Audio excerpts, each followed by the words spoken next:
Coming up on Chapman News, I'm live in Huntington Beach covering the 2022 World Surfing Games. Stay tuned for more. The sale of gas vehicles will be banned by California in the coming years. What is the public's reaction? An increase in fast food hourly wages in California is concerning some small business owners here in Orange County. We'll have all that and more. From Dodge College of Film and Media Arts, this is Chapman News.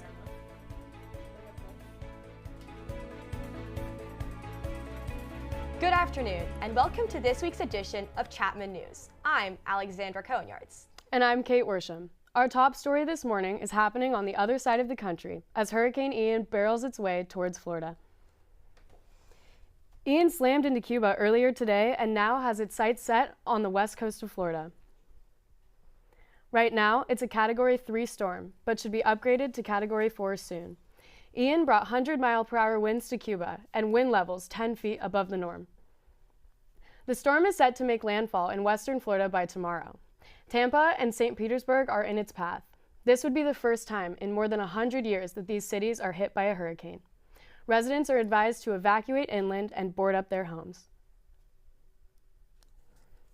You are now seeing local county governments issuing evacuation orders, and what we're telling people is please be listening to what your local officials on the emergency management side are directing. Meanwhile, the remnants of Hurricane Fiona caused major damage across eastern Canada, and it continues to travel north into Greenland. Hundreds of thousands of Canadians from Nova Scotia and Newfoundland are left without power as the storm wrecked power grids, collapsed homes, and sent buildings falling into the Atlantic.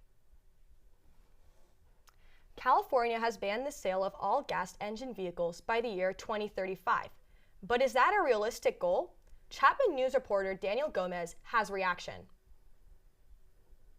Last month, the California Air Resources Board passed a rule that will require automakers to phase out the sale of all gasoline-powered vehicles by 2035. It is the state's latest move to combat climate change. Currently, just 16% of new cars sold in the state are zero-emission vehicles. The new policy will require this number to rise to 35% by 2026, 68% by 2030, and finally 100% by 2035. Some residents, including even current electric car owners, are concerned California is not prepared for such a drastic shift. I think if you understand the limitations and are willing to put up with them, it's a good buy, because the benefits are really there, but it's just, I don't think, even here in California, in the urban sprawl, there aren't enough chargers yet. Under the new mandate, people who already own gas-powered cars will not be banned from using them, and gas cars will still be bought and sold on the used car market. Climate change specialists have mixed feelings about the new rule, with some saying the plan is too little too late, but others, such as Chapman environmental science professor Rochelle Tanner, think the new 2035 target is doable. You know, we always want to see things go faster, but we have to think about the infrastructure that's required in making these changes. And so it sounds easy to say everyone has to drive an electric vehicle, but it means that we need more charging stations, and we need to make sure that we can generate that electricity to be able to support it. And that generation of electricity should also be renewable energy, right? So it does make sense to me that we are going for this phased approach, so that we have time to build the infrastructure to support this change. As the center of U.S. car culture, all eyes are on California when it comes to cutting back on gas-powered vehicles. More states are likely to follow suit. This is Daniel Gomez reporting for Chapman News. In other California news, did you know the World Surf Games were held right here in OC last week? No, I had no idea. Emma Charles is reporting live in Huntington Beach to tell us more. Emma? Thanks, Kate. This week, Huntington Beach hosted the World Surf Games, where surfers from all over the world competed for a chance to take their country to the 2024 Summer Olympics.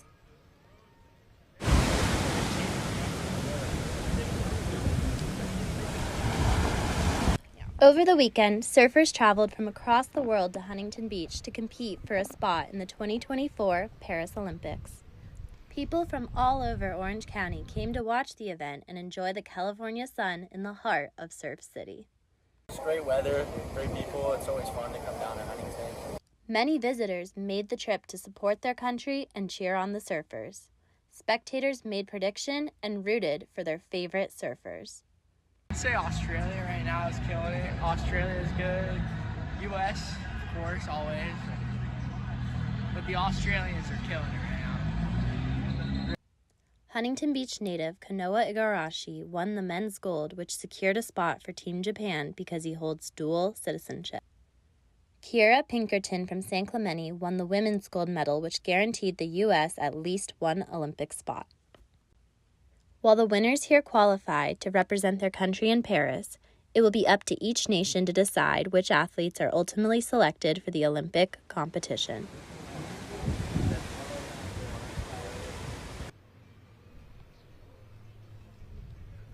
Huntington Beach hasn't hosted the World Surf Games since 2006, but after a successful turnout and killer waves, it's safe to say they'll be back soon.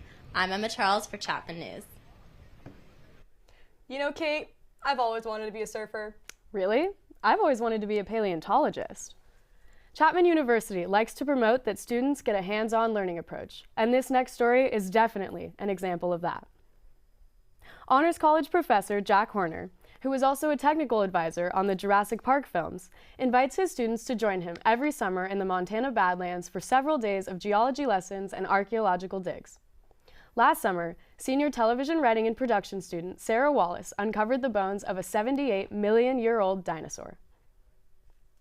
Skeletons, partial skeletons are pretty rare. Usually we just find parts and pieces. Last summer, when Sarah Wallace, who was a student, graduated last year, came out with me, and she was lucky enough to find it. The fossil was excavated earlier this year and has since been moved to the Orange County Paleontological Center in Santa Ana. But as soon as it can fit through the doors, it will find a new home, Chapman's Hashinger Science Center.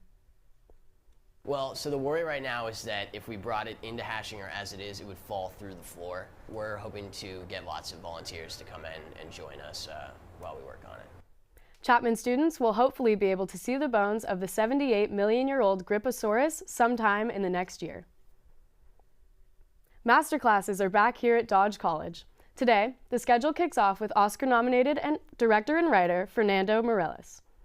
The master classes allow students to get a first-hand account of life in the film and TV world from high-profile figures in the industry. Other names on the schedule this semester include Ted Sarandos, co-chief executive at Netflix, Michelle Yeoh, lead actress in 2022's Everything, Everywhere, All at Once, and the producer of Shrek, Jeffrey Katzenberg. This is the fourth semester that Dodge has held these master classes, and students we talk to think they're a great idea. It's a great way for students to connect more with the art that they consume so that they could more further relate to the creator that, such as maybe a director or an actor, actress, but as well as to, learn from the best, essentially. That's what master class is about. One of the most anticipated classes is being held this Saturday with Chapman alumni Matt and Ross Duffer, creators of Stranger Things. Tickets went live for their appearance at Dodge last Friday, selling out in minutes. But for those without a ticket, there will still be a standby line to fill in the extra seats. We have an update now on a story that hit the Dodge community hard last semester. The family of Chapman graduate film student Pong Wong is suing USC and two students after Wong's death on the set of a USC production in April. Wong's family claims USC knew the student filmmakers had plans to shoot in the Southern California desert and use ATVs, but did not have the proper permits, and that the school did nothing to stop them.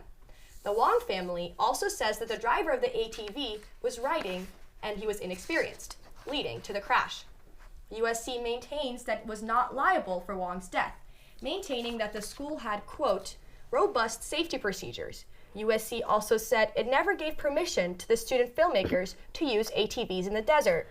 Wong's father accepted his son's degree at Chapman University's commencement ceremonies in May. Voting wraps up today in 4 Russian-occupied regions of Ukraine.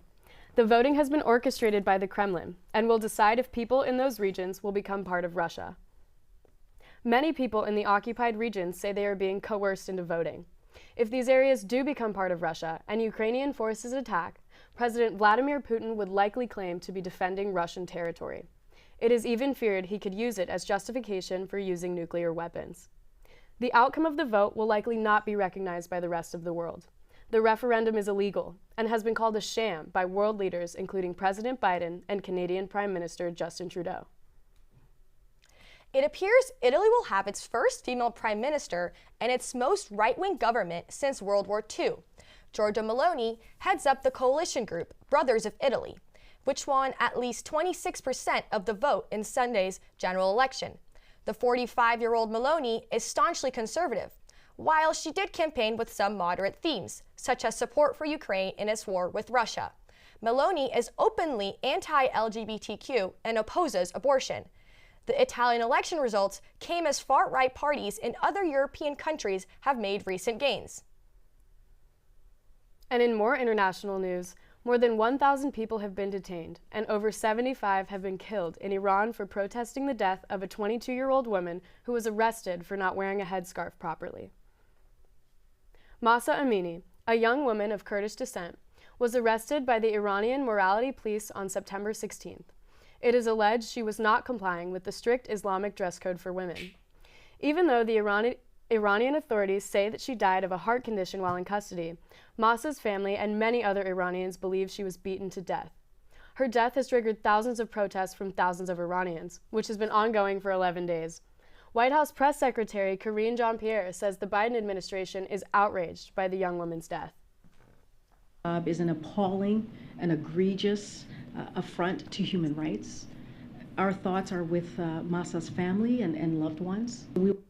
The Iranian government has tried to discourage the uprising by cutting off accesses to Twitter and Instagram accounts and slowing down internet speeds. Back here in California, Governor Newsom has signed a bill that could raise the pay of fast food workers to $22 an hour next year. But there are restaurant groups that oppose the law. The law is called the Fast Food Recovery Act.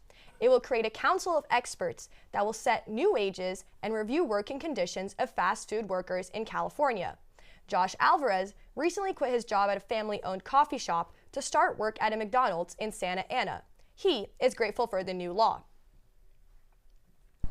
If I were to get like this type of hourly rate, I'd be able to do so much that I've needed to do in a while that I just couldn't do because of how low the minimum wage is right now.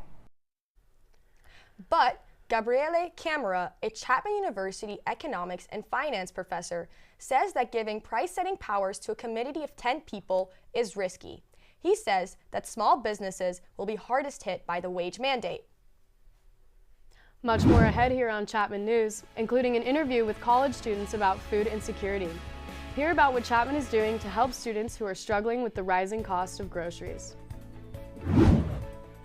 I'm Avery Feldman. The latest on Hurricane Ian and your Orange County weekly weather forecast is coming up after the break.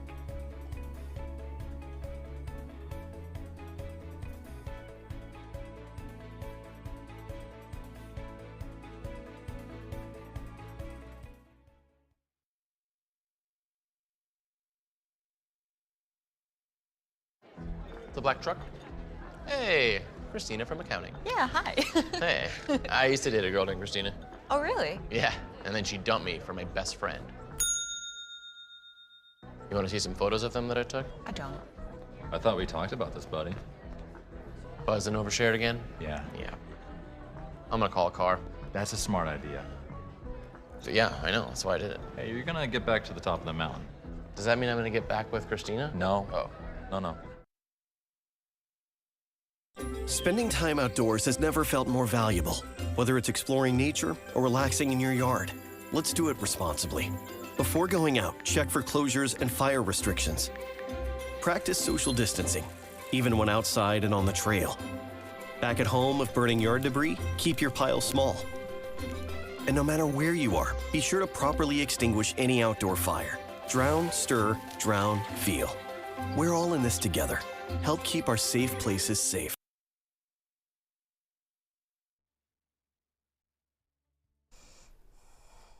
The rebuttal phase in Nikolas Cruz's trial begins today. The now 24-year-old admits he shot and killed 17 people at Stoneman Douglas High School in Florida in 2018. Another 17 were injured. A jury must decide if Cruz will receive the death penalty or life in prison. Cruz's attorney called witnesses who told the jury Cruz had a lifetime of struggles and was born to an alcoholic mother who also abused drugs. They contend Cruz should not be put to death. The prosecution is arguing for the death penalty. Lawmakers are expected to have psychological and medical experts testify that Cruz has antisocial personality disorder or sociopathy, but knew what he was doing during the shootings. 5 members of the Oath Keepers go on trial today for their part in the January 6th riots. The Oath Keepers are a far-right anti-government militia. The Oath Keepers founder, Elmer Stewart Rhodes, and 4 others are charged with seditious conspiracy.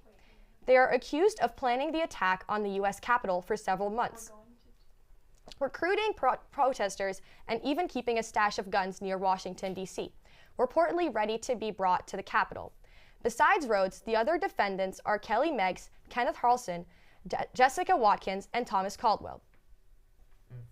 New science says a 70-mile-long fault that runs from Santa Monica to Dana Point, here in Orange County, has the potential to produce a major earthquake. Harvard University scientists say that Palos Verdes fault could trigger a quake with a magnitude as strong as 7.8. According to the study, the fault may actually be made up of a series of smaller faults. The scientist also noted such devastating earthquakes are very rare. Now, for an extreme weather update across the country, Hurricane Ian is making landfall.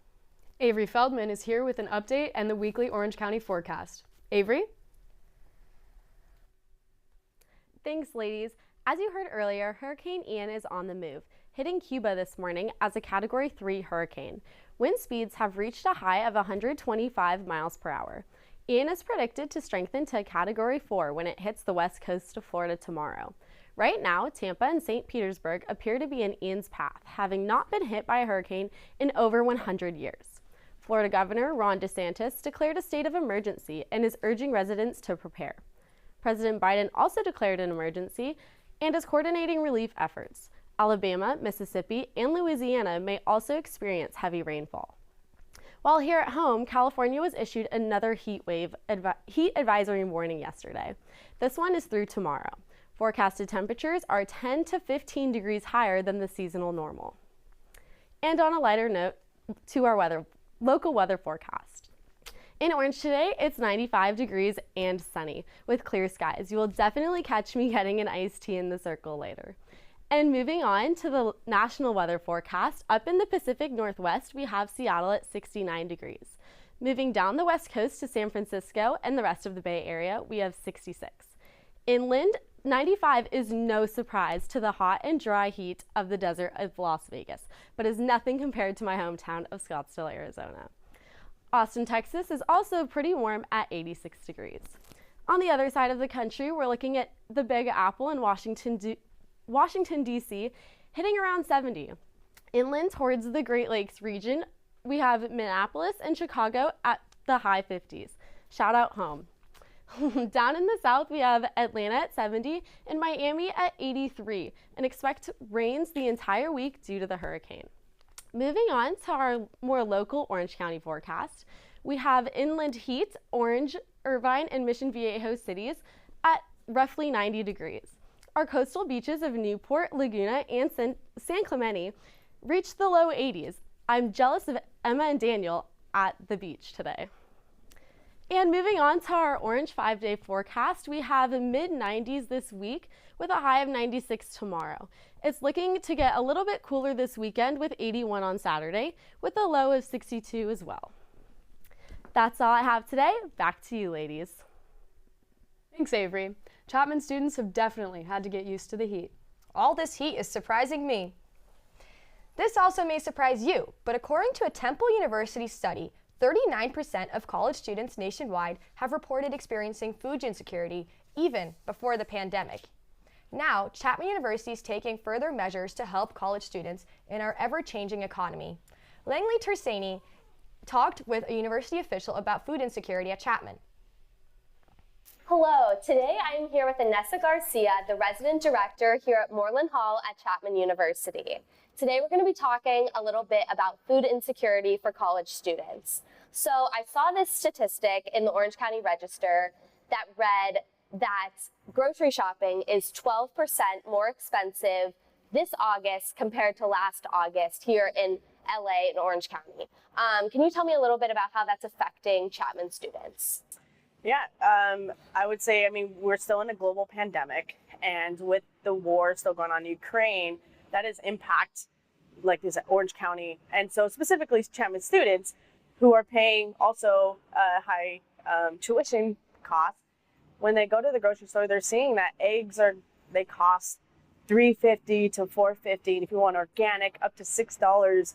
When that 12% raise, that is a lot. So I'm saying, like, with students who are putting a lot of their funds towards college itself, it's impacting their when they go to the grocery store. Absolutely. And yeah, can we talk a bit about this food pantry? We were just talking about how this is a great variety. There's so many things to choose from. So let alone just getting food, you have lots of healthy options, a lot of fun options. So please tell me a little bit about, the history of this food pantry, how we got from the old one to this new and improved grand one. So when I took on this initiative back in 2019, I saw what we had, and I'm like, this could be better. So I started to kind of just do research because I didn't know anything about food insecurity on college campus. I'm not a food pantry coordinator.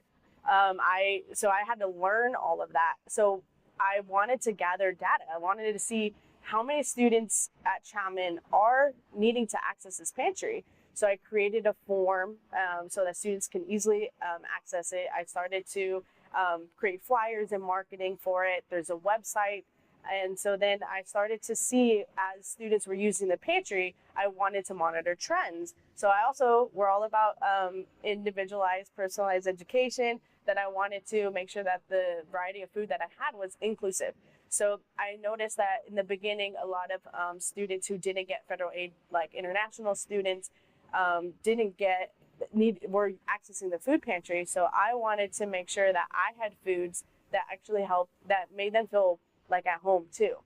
So I started to research, again, just what kind of foods. I would talk to food pantry users. And so then on the sheet that people fill out to get access to the pantry, they ask like dietary restrictions. So I look at that, and I look at each and every single dietary restriction, from gluten-free, vegan, kosher. I want to make sure that during like Passover, that we have kosher foods, that I'm truly making sure that everyone has the food that they that they need. So the food insecurity is about having healthy options for yourself, and so that is the point of having the foods here. The increase of students using this pantry went from 4 students to 90 students. Once the pandemic started, it increased to we're now at over that, like almost 400 students who have come to access this food pantry within the past year and a half. So it's a lot. It's a big increase. So. Well, thank you so much for meeting with us today and sharing about this very important project you've been working on. This is incredible, and I know that it's helping so many students. So thank you so much. Thank you so much.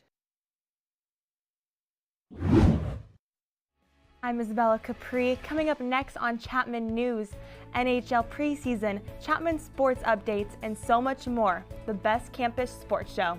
Stay tuned.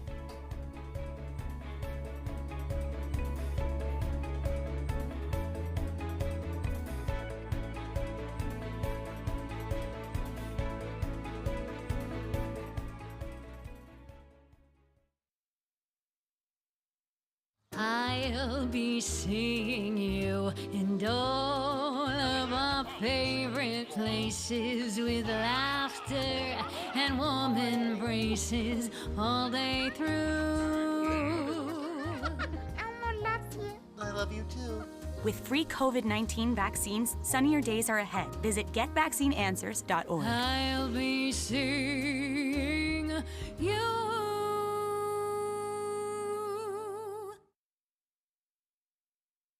I adopted Bento in 2010 from a shelter. As it turns out, we have very similar personalities. And this cat makes me make art because he's always motivating me to take pictures of him, to draw pictures of him. He just is motivating artistically. It's just that simple. Well, he's my best friend, but a lot of people know him as Keyboard Cat.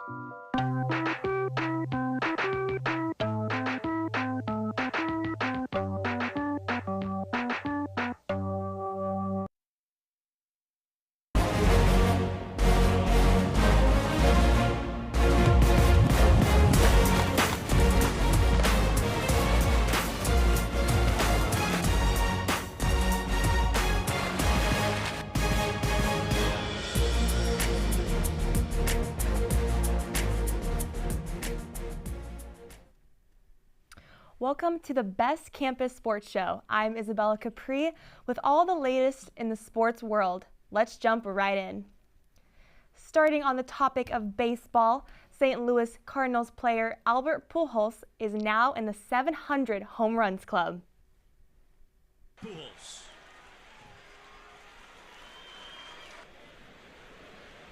He drives this one. It's deep to left, and that is 699 for Albert Pujols. A no-doubter. Pujols hit his 700th home run at Dodger Stadium last Friday. Emotions were high as Pujols embraced cheers from the crowd. Pujols is the fourth player in all of Major League Baseball to reach 700 home runs. He says he plans to retire at the end of this season. What an incredible way to end a 22-year career. With the baseball regular season coming to an end, hockey is just beginning. The National Hockey League preseason began Saturday. Our local Anaheim Ducks play tonight against the San Jose Sharks at the SAP Center. It would not be a sports update without talking football. Our local reigning Super Bowl champions, the Los Angeles Rams, currently stand at a 2-1 record, while their neighbors, the Los Angeles Chargers, currently hold a record of 1-2. I am eager to see how the rest of the season plays out. Moving into local sports, Chapman's football team underwent some major changes in the offseason. The team's wide receivers coach, Stino Adams, left the program. Our own Josh Blinder has more on the story. It is a fresh start for Stino Adams and ends his 7-year run helping develop Chapman's wide receivers. His landing spot, the University of Laverne, as a defensive backs coach, a position he played in college at the University of Charleston.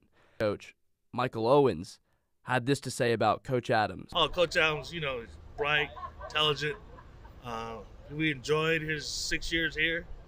I think there's a better opportunity for him at Laverne, and we wish him nothing but the best. While Chapman is feeling Adams' absence, the team's starting receiver lineup includes 3 fifth-year senior targets, John Krall, Wyatt Harden, and the 2021 All-Conference threat in Spencer Corona. The 3 provide an array of weapons for new transfer quarterback Nathaniel Espinoza. But Stino Adams' departure had a domino effect in the Chapman coaching staff. Adams' role with the Panthers has now been filled by head coach Bob Owens' younger brother, Michael, who had previously coached quarterbacks. So everybody just sort of shifted roles. It's going good. It's going good.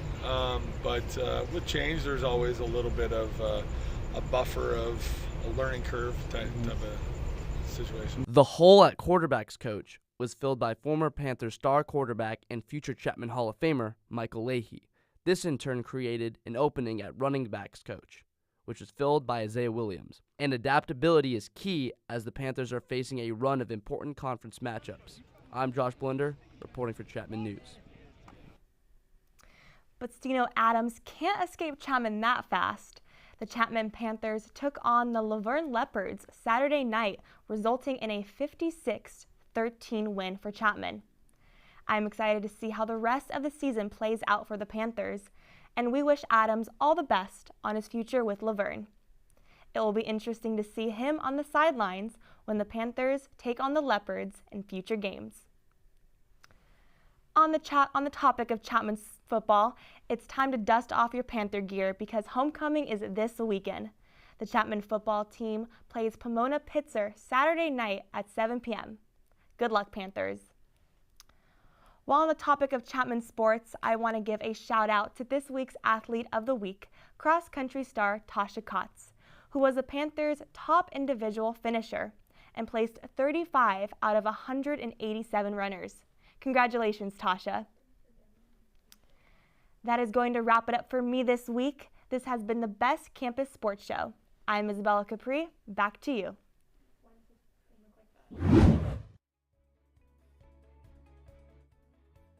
Down? Tune in after the break for some feel-good stories that will cheer you right up.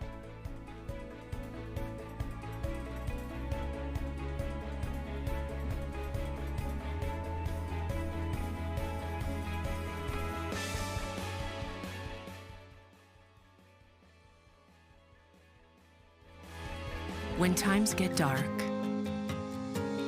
we can't see the help that's all around us.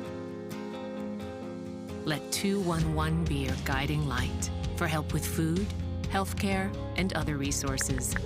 211, how can I help you? Call 211 or visit 211.org. 211, get connected, get help.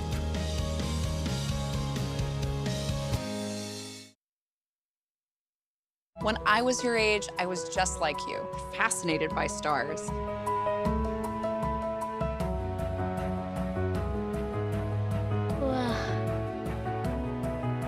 But now I get to search for life in the universe.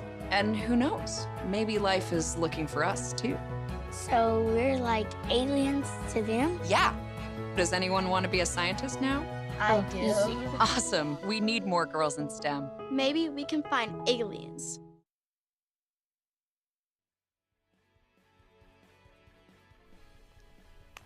Have you seen Don't Look Up? Are you afraid that an asteroid will hit the Earth? Well, NASA is looking out for you with their new DART test, which stands for Double Asteroid Redirection Test. The space agency yesterday launched a spacecraft named DART, which scored a direct hit on the asteroid Dimorphos yesterday. The hit was intended to deflect Dimorphos' original course. This technique is called kinetic impact.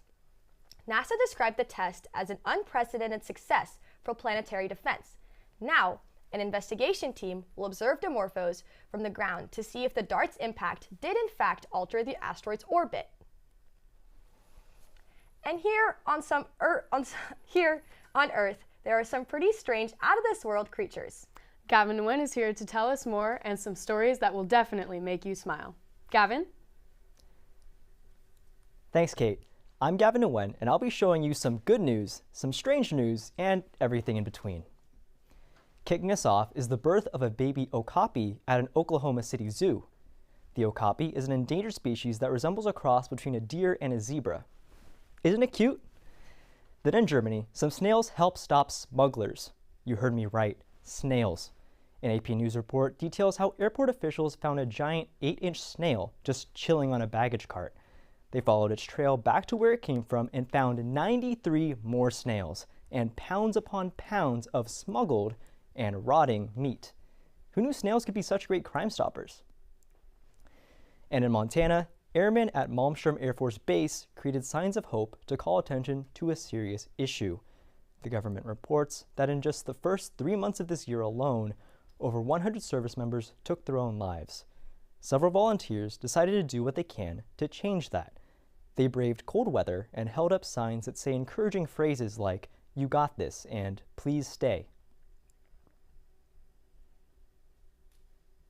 People will take time out of their day to stand outside and hold a sign for a complete stranger just to say that you do matter.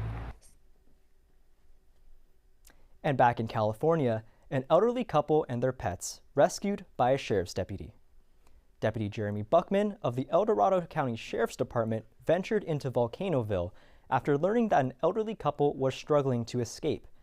By the time he gathered them and their pets, the way out wasn't as clear as it was on the way in.